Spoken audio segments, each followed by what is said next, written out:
यूं ही नहीं ताज ताज बन जाता है। शिल्पकारों का हुनर और चुनिंदा संगमरमर ताज को नायाब बनाते हैं। कुछ ऐसे ही चुनिंदा जगहों से बस खास ही चुनकर लाता हूँ। कतरे कतरे को मैं हीरे सा परखता हूँ। यूं ही नहीं मैं रजनीगंधा बन जाता हूँ। और सोनम वांगचुक पर इस वक्त एक बड़ी खबर भी आ रही है। ले हिंसा मामले में लद्दाख पुलिस का एक्शन होने की खबर आ रही है। सोनम वांगचुक पर एफआईआर दर्ज हो गई है। लद्दाख पुलिस ने ले हिंसा पर एफआईआर दर्ज की है और एफआईआर में एक आरोपी सोनम वांगचुक को भी बनाया गया है।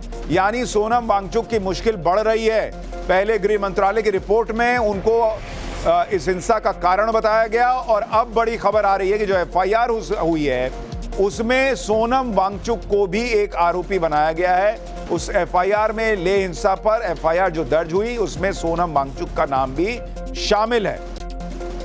लेकिन ले हिंसा पर एक बयान जारी करते हुए गृह मंत्रालय ने क्या बताया था आपको वो भी बताता हूं। सोनम वांगचुक ने 10 सितंबर को भूख हड़ताल शुरू की, जबकि यह बात सबको पता थी कि भारत सरकार सक्रिय तौर से एपेक्स बॉडी ले और करगिल डेमोक्रेटिक अलायंस के साथ बातचीत कर रही। गृह मंत्रालय ने कहा कि जिन मांगों को लेकर वांगचुक भूख हड़ताल पर थे वो मुद्दे उस बातचीत में शामिल थे। कई नेताओं ने वांगचुक से भूख हड़ताल खत्म करने को कहा था, लेकिन वांगचुक ने ऐसा नहीं किया। वांगचुक ने अरब स्प्रिंग शैली के विरोध प्रदर्शनों और नेपाल में जिंसी के विरोध प्रदर्शनों का भड़काऊ उल्लेख करके लोगों को गुमराह किया। 24 सितंबर को लगभग 11:30 बजे वांगचुक के भड़काऊ भाषणों से उकसाई गई भीड़ भूख हड़ताल स्थल से निकली और हिंसा करने लगी। यह गृह मंत्रालय की रिपोर्ट में कहा गया है। यानी गृह मंत्रालय बिना किसी इफ एंड बट के साफ साफ कह रहा है कि सोनम वांगचुक ने हिंसा भड़काई और इसलिए अब यह कहा जा रहा है कि किसी भी वक्त वांगचुक की गिरफ्तारी हो सकती है। लेकिन एक सवाल तो गृह मंत्रालय से भी होगा कि अगर सोनम वांगचुक ये सब कर रहे थे, समझाने पर नहीं समझ रहे थे, उनका अपना इंटेलिजेंस क्या कर रहा था? उनको नहीं समझ में आ रहा था कि ऐसी भीड़ जो है, ऐसा जेनजी जो है, ऐसे आंदोलन या ऐसे हिंसा की तैयारियां चल रही हैं? उसको लेके भी तो सवाल खड़े होंगे। सोनम वांगचुक पर समय रहते यह कार्रवाई क्यों नहीं कर दी गई? लेकिन ले हिंसा को लेकर सोनम वांगचुक यह कहकर अपना पल्ला झाड़ रहे हैं कि युवाओं की भीड़ गुस्से में आ गई, इसमें उनका कोई लेना देना नहीं।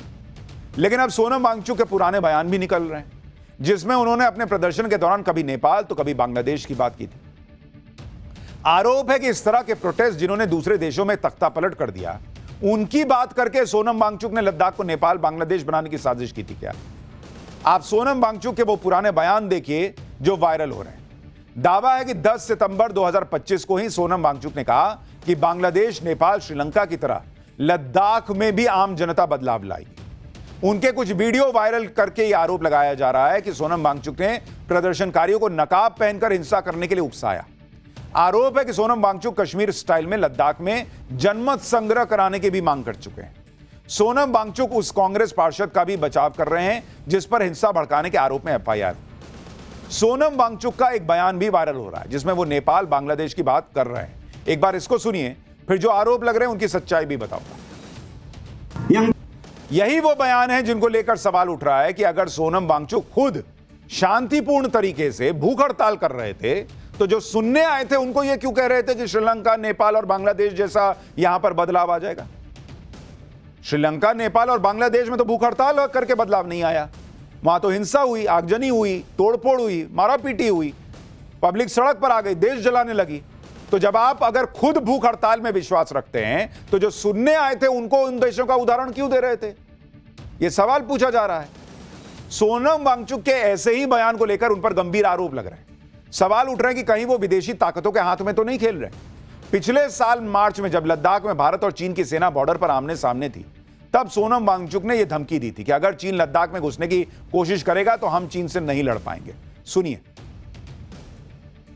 यहाँ के एक फेमस कॉमेडियन हैं जिन्होंने कहा कि जब चीन घुस आता है तो लद्दाख के लोग जान देकर रोकते हैं, मगर अब अगर भारत सरकार हमारे लिए कुछ नहीं कर रहा है तो अगली बार वो आए तो हम उनको रास्ता दिखाएंगे, हम रोकेंगे नहीं। हम जान क्यों दे जब हमारा कोई संरक्षण नहीं हो रहा है। लद्दाख के लोगों में एलियनेशन और फ्रस्ट्रेशन आना भारत के लिए अच्छी बात नहीं है। अगली बार किसी युद्ध में लोगों में जज्बा कम दिखे, वो स्वयं सेवक बन के न निकलें, तो इसका जिम्मेदार सरकार खुद होगी। सोनम वांगचुक का एक पक्ष अगर सही भी हो सकता है कि वो सरकार को जगाने का प्रयास कर रहे थे, तो दूसरा पक्ष ये गलत लगता है कि वो जो उदाहरण दे रहे हैं वो ठीक नहीं, कि अगर सरकार हमारे लिए, लद्दाख के लोगों के लिए कुछ नहीं कर रही है, तो लद्दाख के लोग चीन से जब लड़ने का मौका आएगा तो घर से ना निकलें, तो आप उस पर आश्चर्य मत कीजिएगा। क्यों ना निकलिएगा बॉस? अगर देश आपके लिए कुछ नहीं कर रहा है तो आप देश को छोड़ दीजिएगा। घर में अगर माँ बाप आपके लिए कुछ नहीं कर रहे हैं तो आप छोड़ दीजिएगा कि ना, अब तो हम घर में कुछ हो जाए, चोर आ जाए, डकैत आ जाए, हमको कोई फर्क नहीं पड़ता, होने तो जाओ जाओ, ले लो, उधर पैसा रखा, ले लो। ऐसा करते हैं आप अपने घर में। तो लद्दाख के लोगों का भी घर है ना भारत। सरकार से आपको नाराजगी है, इलेक्शन में बदल दीजिए सरकार, लेकिन चीन घुसेगा और हम कुछ नहीं करेंगे, ये कैसे चलेगा?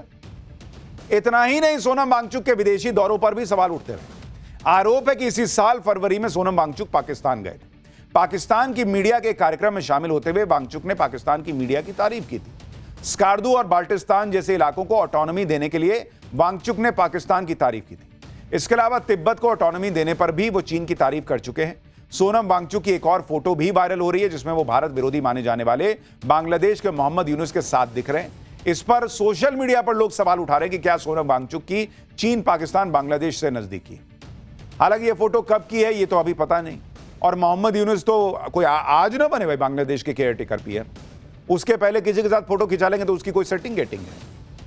सोनम वांगचुक पर जो गंभीर आरोप लगे हैं, उनमें एक आरोप यह भी लग रहा है विदेशी फंडिंग को लेकर। सोनम वांगचुक से जुड़ी जो संस्थाएं, उसमें कई वित्तीय गड़बड़ियों के भी आरोप लग रहे हैं। सोनम वांगचुक HIAL यानी हिमालयन इंस्टीट्यूट ऑफ ऑल्टरनेटिव्स नाम की संस्था के फाउंडर हैं। साल 2023-24 में इस संस्था को 6 करोड़ की डोनेशन मिली और अगले ही साल ये डोनेशन 15 करोड़ हो गई। आरोप लग रहा है कि HIAL के 7 बैंक खाते हैं, जिनमें से 4 अघोषित हैं। आरोप है कि इस संस्था के पास विदेश से करीब 1.5 करोड़ रुपए आए, लेकिन इस संस्था के पास FCRA का पंजीकरण नहीं है, जो विदेश से पैसा मंगवाने के लिए जरूरी होता है। एक और कंपनी है जिसका नाम शेश्योन इनोवेशंस प्राइवेट लिमिटेड है। इसके डायरेक्टर वांगचुक और उनकी पत्नी है। आरोप है कि HIAL से करीब 6 करोड़ रुपए का ट्रांजैक्शन वांगचुक ने अपनी निजी कंपनी में कर लिया। शेश्योन इनोवेशंस प्राइवेट लिमिटेड के भी 3 बैंक खाते हैं, जिसमें से 2 अघोषित हैं। उनसे जुड़ी हुई एक और संस्था है सेकमॉल यानी students educational and cultural movement of Ladakh. इस संस्था के पास 9 बैंक खाते हैं, जिसमें से 6 अघोषित हैं। सोनम वांगचुक के अपने 9 बैंक खाते हैं, जिसमें से 8 अघोषित है, यह भी आरोप लगा। आरोप है कि इन अघोषित बैंक खातों में विदेशों से बड़ी रकम डाली गई। अब इन आरोपों को लेकर सवाल उठ रहे हैं कि क्या सोनम वांगचुक को हिंसा भड़काने के लिए विदेश से पैसा भेजा गया था? क्या सोनम वांगचुक के पीछे कोई विदेशी ताकतें हैं जो भारत को नुकसान पहुंचाना चाहती हैं? लेकिन फिर उल्टा सवाल सरकारी एजेंसियों से भी है कि कल हिंसा न भड़कती तो आप क्या करते? यह सब जानकारी अब तक कहां थी? 2 महीने पहले से अगर CBI जांच कर रही थी तो पहले ही ये सब FIR वगैरह करके आपको एक्शन लेना चाहिए था। हिंसा भड़की तब आपको FCRA का लाइसेंस रद्द करना याद आ रहा है। सोनम वांगचुक से जुड़ी संस्थाओं की फंडिंग पर सवाल उठ रहे हैं। सोनम वांगचुक के खिलाफ अब एक्शन तेज हो गया है। सरकार ने सोनम वांगचुक की संस्था सेकमॉल का FCRA लाइसेंस कैंसिल कर दिया। यह एक्शन उन आरोपों को देखते हुए लिया गया जिसमें वांगचुक की संस्था के बैंक खातों में वित्तीय अनियमितता देखी गई। स्वीडन से फंड ट्रांसफर हुए हैं, जिसे लेकर सरकार का यह मानना है कि यह राष्ट्रहित के खिलाफ है। आरोप है कि स्वीडन से 4,93,000 रुपए की डोनेशन आई। यह डोनेशन इसलिए दी गई ताकि युवाओं को माइग्रेशन, क्लाइमेट चेंज जैसे मुद्दों पर जागरूक किया जा सके। इसके अलावा फूड सिक्योरिटी और संप्रभुता जैसे मुद्दों पर भी जागरूक किया जा सके। इसी को लेकर गृह मंत्रालय ने आपत्ति जताई कि संप्रभुता जैसे मुद्दों पर विदेशों से फंड लेकर वर्कशॉप लगाना राष्ट्रहित के खिलाफ है। इससे पहले गृह मंत्रालय ने एक्टिविस्ट सोनम वांगचुक की संस्था सेकमॉल को लेकर एक शो कॉज नोटिस भी भेजा था, जिसमें वित्तीय गड़बड़ी पर जवाब मांगा गया था। आरोप है कि वित्त वर्ष 2021-22 में वांगचुक ने सेकमॉल के FCRA अकाउंट में 3.5 लाख रुपए जमा किए थे।